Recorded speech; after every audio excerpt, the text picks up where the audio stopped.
And still the Undisputed African Fighting Podcast champion of the world. Ladies and gentlemen, welcome back to Fighting with Friends. This is your One Championship news show. And with me this evening, ladies and gentlemen, our reigning, defending, undisputed big champion of the world and our chief analyst. It is, of course, Brother Gaia. What's up? What's up? Babo, how's that name? How's his name? How's his name? Yes, his name. What's I'm happening, good, bro. BG? I leveled up. See, my cheeks are pink. It's fight week. Let's go, bro. Let's go, bro. It is fight week and we will be live this Sunday for Driekus du Plessis to put Khamzat Chimaev in the ground, bro. In the ground. But let's go. This is One Championship news. We're going to start with our top story. It is our guy, longtime friend of the show, Kiamran Nabati, back in the media, calling out all sorts of champs here. And the man was on quite the run before the doping ban. So, BG, it is about time for him to return. We were talking about it just before we went on air here. Give us your immediate reaction to this, bro. Yeah, I mean, at first I was like, nah, man. In my initial reaction, because I remember when this news got dropped very early this morning, I got on Instagram and I spoke about it. I commented there, and then my initial comment was, my initial reaction, which is obviously the truth, how I really feel about it. I was like, nope, back of the line, and we were at Fighting with Friends, like praising Kiamran Nabati. We were like saying, no, this guy's a champ very soon. He's beating the best guys. He's took out Nong-O. We're like, nah, he's right there. He's starching people easy. Let's give him a title shot. And he was in the rankings as well. So we were obviously campaigning for that. And then he got suspension. And that obviously left a bit of a sour taste in my mouth, because now I was like, I'm going to reserve my opinions and support about the guy, because that doesn't sit well with me. Still a fan of how he fights, obviously. So my initial reaction was like, no, Kiamran Nabati, his suspension's over. Let's put him back at the line. He should fight at least 1 or 2 fights before we can start calling out the champion.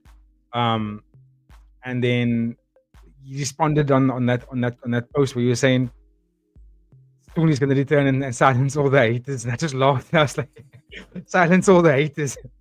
Because there's no hate coming here. It's more of just like, I think you have to be punished for what you did. And you got a suspension, but you can't come back after 6 months and then immediately want to fight for a title, for a championship. You were suspended due to cheating, bro. So you're gonna have to fight someone else first. It wasn't like you missed weight or you got injured or something. You literally you were tested for doping and it didn't and came out positive. So yeah, back at the line in my opinion. And I watched the interview where he said what he said that's on screen right now. He was calling out Superlek as well, and he called out Nabil Anane. And yeah, in my opinion, he just needs to hold up on that. He needs to fight someone else first before he can go up into that rankings and fight for a title. Plus, I think Nabil Anane is fighting Haggerty. Yeah, that seems to be, because I saw Haggerty announced that he also has fight news and like there's no opponent for Anane. It does make sense, Yeah. so that could be the fight. It's looking very likely, but we'll of course keep you posted, ladies and gentlemen. But just coming back to our boy Kiamran Nabati, you said back of the line, so ideally when he does come back, bro, what are we looking at? So that's his bantamweight Muay Thai, right? Top 5 is on stream now. Yeah. Okay, cool. So he said Superlek's fighting Yuki Yosa, so he's not going to get Superlek. He's not going to get Anane. I think Anane's definitely going to get Haggerty because that's the rightful opponent of the Superlek. What's her name? Left Meteorite Club Dam was ranked number 3 before he got injured, and he was supposed to fight against Lobo. Lobo's got another fight coming up. I think Atkin did kind of ask him if would he be keen to fight against Dalakayev. He said no. He said that's like his younger brother. He doesn't want to fight Dalakayev at all. But he's in the top 5, and in my opinion, he's gonna have to fight one of them. Lobo's got a fight. Rambolek's got a fight coming up. He's gonna have to go against Dalakayev. He can't wait for a top 3. He can't, unfortunately. So in my opinion, the only other guy he can really fight against is the return of Kulabdam. Yeah, I mean, it does make sense. I'm very surprised the man is even turning down fights considering exactly what happened. You know what I mean? So, yeah, and I do agree. As much as, I mean, because we were singing this guy's praises before the ban, bro. So he's a very exciting fighter, and I mean, it's difficult to say now that we're going to assume he's not on the juice, bro, because we don't know how much that was contributing to his performances. So it'll be very interesting to see him naturally aspirated and see where he ends up. But yeah, I do agree. Back of the line, let him start out. Don't give him top 5 yet. I think he should go back to the Friday fights, bro, because it was quite a serious party foul. Yeah, of course, it's unforgivable, and I think the some people get banned for a longer period of time. I think memory serves me well. Ferrari was the guy he fought against. Both of them got banned in that fight, or they got suspended after that fight. And Ferrari's suspension was longer, or is longer, than Kiamran's 6 months for the same thing. So yeah, he should actually count himself lucky that he's still able to do one championship media after all of that. You know what I mean? But I mean, we did a take on this a few weeks ago. We were talking about fighters getting enhanced in one championship. So yeah, I think I'm with you, AD. I'm happy to see him fight because again, like I said, even in the comments on Instagram, I did say he's a top talent, dude. The guy can fight. He's got a very cool style. He's scary for the division. However, the asterisks about the doping does leave us thinking like, going forward now, can you really trust that this guy's actually coming into the fight clean, or is he enhanced again? You know what I'm saying? So yeah, just have to see what happens. I'm going to be apprehensive a little bit now going forward with him. Yeah, I think rightfully so. It is a big deal. Testing positive for performance enhancements. But let us know your thoughts in the comments, ladies and gentlemen. We are always super interested to hear your thoughts, especially on Kiamran Nabati. He's been out of the spotlight for a while now. So let us know your thoughts on this one. PG, any final thoughts on our boy Kiamran here before we move, bro? I will conclude with this. The fight between Kiamran Nabati and Nabil Anane is mind-blowing. It really is. Conceptually, it blows my mind in terms of how that fight will play out. So if it does happen, I'm all for it. I just think that I think it's like a 10-year gap between the two of them, or a 9-year gap between the two of them. So I think the chances of them fighting is, it's likely, but it needs to happen. It needs to happen before Kiamran starts going over 35. You know what I mean? Yeah. We were gonna save the story for the NBG, but I think since we are on the subject of possible fights that could and might happen, and we are talking about Nabil Anane, this was found on Twitter via our boy Tetsuya. Of course, doing his thing as always. Give him a follow on the socials. But yeah, we were talking about Regian Eersel and his dominance now at one championship and how good he's been and who's gonna beat him. But we seem to be saying the same thing about Nabil Anane. Who's gonna beat him? So I mean, we were saying we were a bit apprehensive to run the story because it is so kind of out of left field and a very slim chance of it happening in the near future. But give us your thoughts here, bro, as a fantasy fan, so to speak. So this is actually posted by One Championship themselves. They actually marketed this potential fight, right? And can you laugh? They just laughing at me. Yeah. So in my opinion, I don't know if it's possible. They're definitely different in terms of their weight. They don't match. Regian Eersel is also he's approaching, or he's 30 years old now. So yeah, he's much bigger than Anane. They're just going because of the height and Regian Eersel. I like that he's saying that Nabil intrigues him because he's a bit of a puzzle, right? He's a much taller fighter. And not only that, Nabil can freaking fight. The dude's a top talent. People wasn't go, oh, height is so awkward. How we get past the height? Height's a big factor. But he throws out good weapons and good combinations, bro. He's trained by one of the best gyms in Muay Thai with the Media Institute. So we have to also give props to that. So I can understand why Eersel was like, you know what? I got an eye on this child. I got an eye on this young fighter, this young champion, because he's a puzzle. He's a puzzle for the bantamweight. He's a puzzle, and he might. He's like I said, he's still very early in his 20s. He could still maybe put on a bit more muscle and try and make the 155. Maybe his late 20s. But at that stage, I don't think Eersel will be around for him to fight. If you're being realistic, so I think this is more of just to I guess just get the fans talking. I don't think this fight is possible at this current stage, and maybe even next year or so. Oh, and be able to put the 155 on in the next year, possibly. Will he be the same athlete? We don't know. But I think One Championship's marketing strategy here can either be a good thing or it could be a bomb. It could just this could lead to absolutely nothing. Mm, mm. Yeah, I mean, again, just a nice kind of thought experiment here, but we shouldn't spend too much time on it because, like we said, it is Yeah. pretty far fetched. What isn't far fetched, however, is our boy Rodtang, Let's go. the former flyweight Muay Thai champion of the world, bro, is possibly coming back to reclaim that strap, which he did lose on the scale, unfortunately. Yeah. So yeah, good to see the man back in camp. Hopefully he's got his nutritionist on board and we won't have any problems on the scale. But yeah, give us your thoughts here, bro.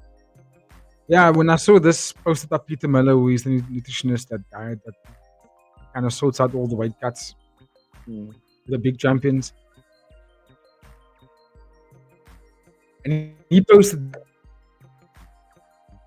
this, and this guy doesn't waste it happen. So when I saw this post, I was like, oh, but in the comments early, and I was like, this pretty much to me reads as he's going to fight against Nong-O. That's the rightful contender. He is number one ranked contender for that title. The title is vacant, and by the nature of it being vacant, it means that Rodtang, who was the former champion, is the rightful opponent, and he needs to face whoever next, right? He's not going to get Superlek. We know that now. So that next person has to only be Nong-O. Nong-O Hammer also beat the contender that was apparently going to be the next guy in line in Kong Thorani. Beat him in a very definitive fashion, in my opinion. And that's why I think he should be the next rightful challenger. It shouldn't be Zhao Suyai. Zhao Suyai, I'm pretty sure he's also comfortable waiting his turn. He could actually go up against Kong Thorani next. But I think because this post was made, it shows that he's in camp. He's obviously training hard. He's obviously getting his nutrition sorted. So that means he's actually doing a weight cut. He's not trying to get bigger. He's going to get into flyweight. Excuse me. And I think it's going to be 173. So we're probably going to have Rodtang versus Nong-O at 173 for sure. And I'm all in, bro. That is the fight we've been calling for since the fight between Nong-O and Kong Thorani number 2. Yeah. Like now it has to be Nong-O and Rodtang now, because you can't let Rodtang go another year without that title and another year without the Muay Thai flyweight champion. It's just dumb. It's an interesting one because I mean, like, this event 1173 is kind of billed as Japan versus the world, so you would expect them to throw Rodtang in against a Japanese fighter. But like you said, this is the logical fight, bro. 1 + 1 is 2 sometimes. Interim versus number one contender. It needs to happen.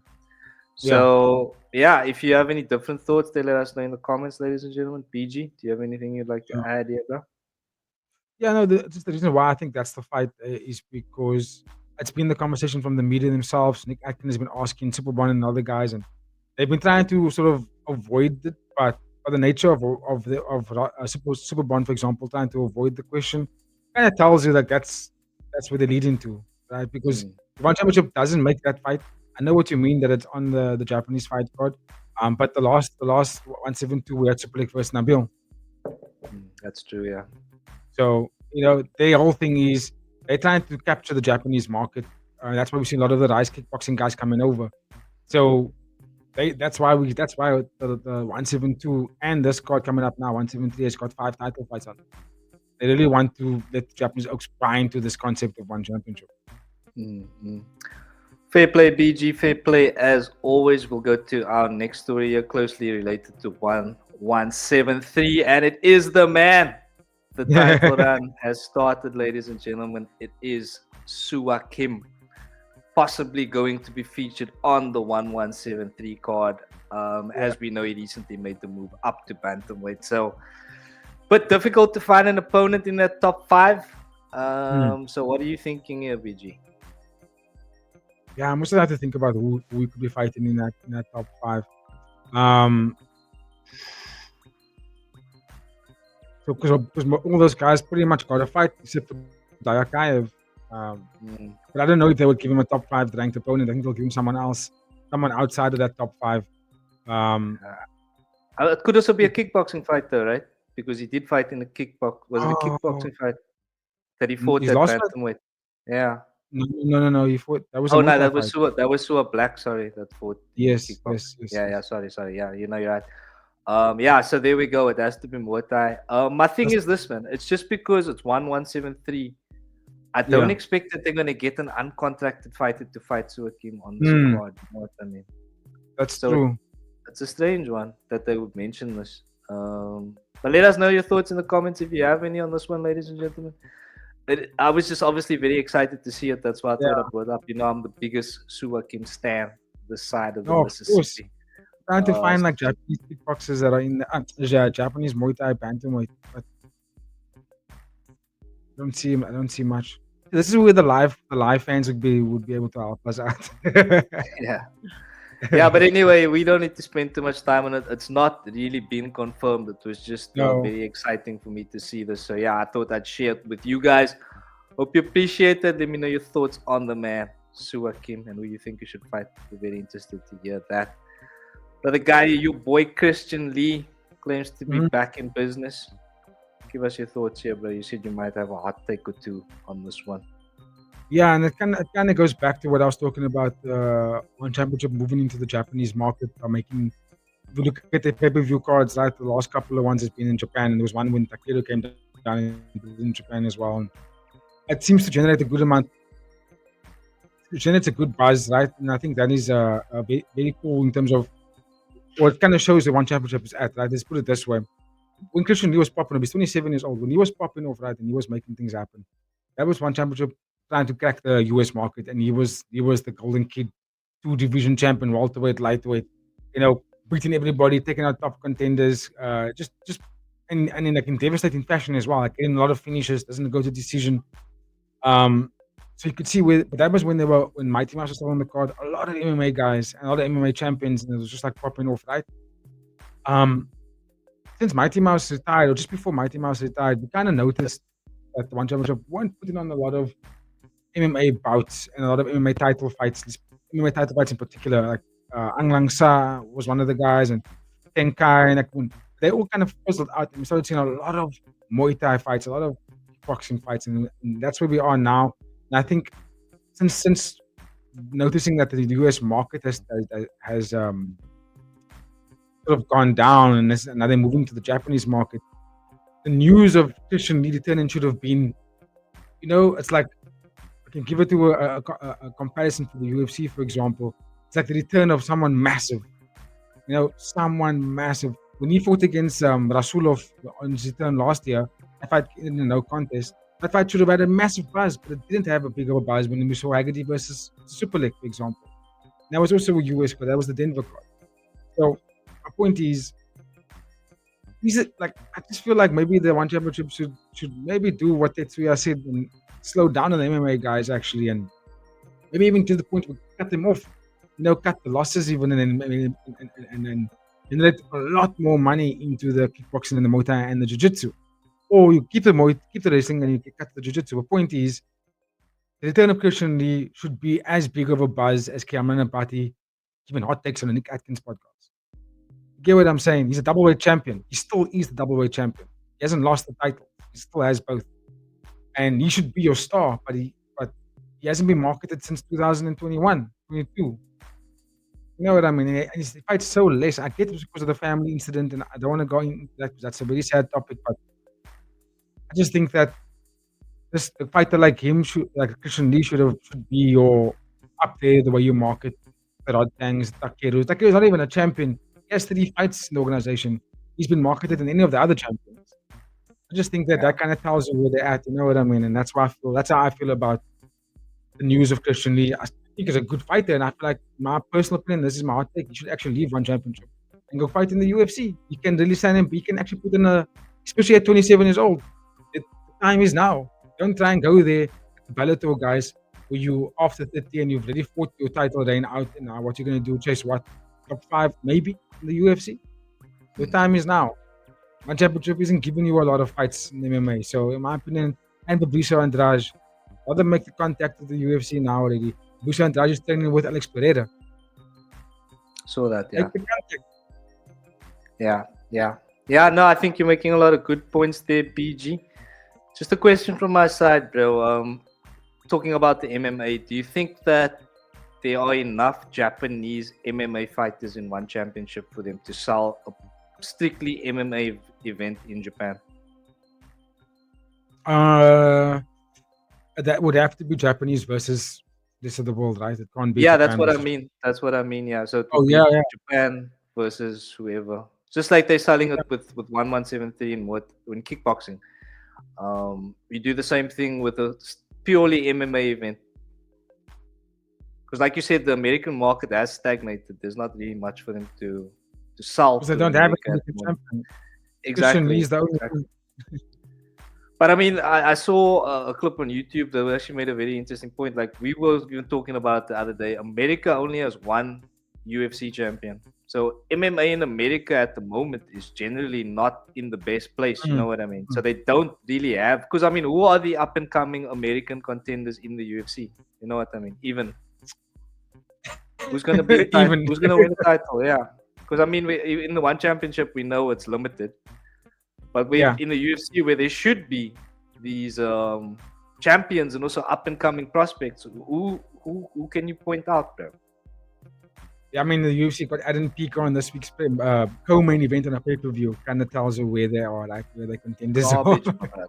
Garbage. Absolute garbage. But yeah, let us know your thoughts in the comments on that, ladies and gentlemen. Because we have previously spoken about the one Yeah, championship doing purely MMA events, but it's just about the market for it. That's why I'm asking. Do you think an absolutely. event like that could sell in Japan? 12 fight The card. thing is, I don't think one championship will have the rosters be able to pull that off. Because like, if I think about Japanese contenders and champions, like you have Wakamatsu, there's Hiroba Minowa fought a few weeks ago, Kaito Yamakita. There's not a lot of Japanese guys, and that's really only 4 dudes. So that's like 4 fights on the card, 3 fights on the card. So not enough, right? And then also they'll be competing with Ryzen, who apparently puts on like a 20 fight Epic card. shows. Have you seen their Yeah. cards? It's like there's a whole list of fights in that fight card. When they ever do a big event, it's unbelievable the amount of fighters they put on that card. So, and that's the number one MMA fight promotion in Japan. I don't think one championship is competing on that level. They go all MMA. They just can't. And that I think the blueprint that they're doing now, in my opinion, is working a little bit. They just need to cut. You can't have all 4 of them. You need to cut one of it. Either you cut jiu-jitsu, or you cut MMA. One of it has to go. Cut the jiu-jitsu, bro. I mean, if it's from a purely commercial standpoint, we gotta understand that jiu-jitsu just doesn't quite sell as well as the other combat sports. So I would say cut the jiu-jitsu because I don't know, bro. When I see a jiu-jitsu match on a card, I don't get it. I've never gotten excited unless it was one of the Rotolo brothers. Maybe previously Mikey Musumesi, but since I mean we got the Rotolo brothers transitioning into MMA now. Can't cut MMA, man. You know what I mean? Then who are your superstars in jiu-jitsu now? Yeah, In exactly. grappling, you know what I'm saying? So they gotta cut jiu-jitsu. You have to. They're spending money on a massive roster. Half of them aren't even contracted. You put on all these fights, and like like they're great fights to watch. But I mean, are they making you money? Are the fighters getting paid well? You know, I think they need to just rewire that system properly so that it's actually on good foundation, and then we can progress forward. Nicely done there, PG. Once again, we'll keep moving to a more prominent story now. We got the Friday Fights matchup coming up in just 3 days' time. It is Gingsanglek coming up against Thant Zin. Thant Zin making his return after what I believe was an eye injury that kept him out of the previous fight. So yeah, I'm obviously very happy to see him back. I'm a big fan of his. I like it when he sticks his tongue out. You got Gingsanglek saying, just don't stick your tongue out at me, Thant Zin. So yeah, bro, give us your thoughts here. You were speaking very highly of Gingsanglek before we went on air, bro. So how do you like my boys' chances here on Friday, bro? I don't know, hey. I don't give it as much, and it's not because I think Thant Zin's a bad fighter. I think he's just young. I think he's a raw talent. You know what I mean? I feel he's only 20 years old. I think he's going to be a lot more dangerous a little bit later in his career because there were these last 2 fights. Obviously, prior to the injury one, because he didn't even get to make that fight. But the fight against Suakim, the fight against Takeru showed you that there's a lot that he needs to learn. You know what I mean? He doesn't check any leg kicks. He doesn't check those calf kicks.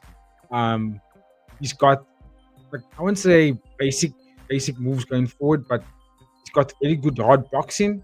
but doesn't really set them up that much with high kicks, or he throws his own tips. His tips is usually just to, like, establish his distance, but I don't see some fighters you can see what their game plan, and you can kind of watch, okay, this one is trying to do.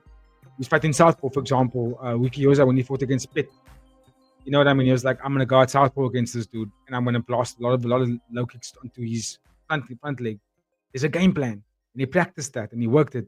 Thant Zin comes in there and he's like, he knows he's durable, he knows he's fast, and he knows he can throw fast combinations going forward, and he cracks hard with the left hook. But he also puts a lot of energy into everything, and there's no pacing, there's no lateral movement. Like I say, he's just very, very raw, so raw talent, and I think Gingsanglek is above that. He's amongst some of the very good strikers. He beat Alexei Balikau, right? And if you look at his record that he's fought in the one championship, even though it's his 2 wins, 4 losses, right? He lost to Igor Bekriev, he lost to Suakim Aragi, he lost to Kongtrani twice. Right? Apart from Suakim, which hasn't really fought in a while, and his last fight also took a loss. Igor is also a good talent, very good talent in terms of the Muay Thai. And then Kongtrani is ranked in the top 5 of the flyweight division. So and then his last fight against Alexei Balikau.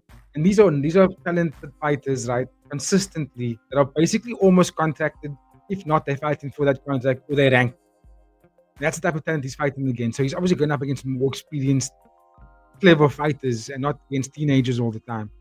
Thant Zin, in my opinion, is raw, but I think he's gonna have to either crack Gingsanglek hard in that first round, maybe get rushing, maybe 2 more knockdowns after that. I give him that as his best chance, but I think Gingsanglek's gonna school him. Yeah, bro, it is that old curse of the Lithuanian fighters that they are just too durable for their own good, Brian. It could kind of, like you say, get in the way of actually properly game planning a fight, because you just back yourself so much to not get dropped and exactly just to be able to weather the storm. So yeah, again, excellent point there, BG. And BG will, of course, be back with your full One Friday Fights 119 preview coming up later this week, bro. So yeah, thank you for the impactful thoughts and the wisdom today, brother Gaia. If you have made it this far, ladies and gentlemen, please don't forget to like, share, and subscribe. We got new content, so you can watch the podcast every day. Joe Rogan.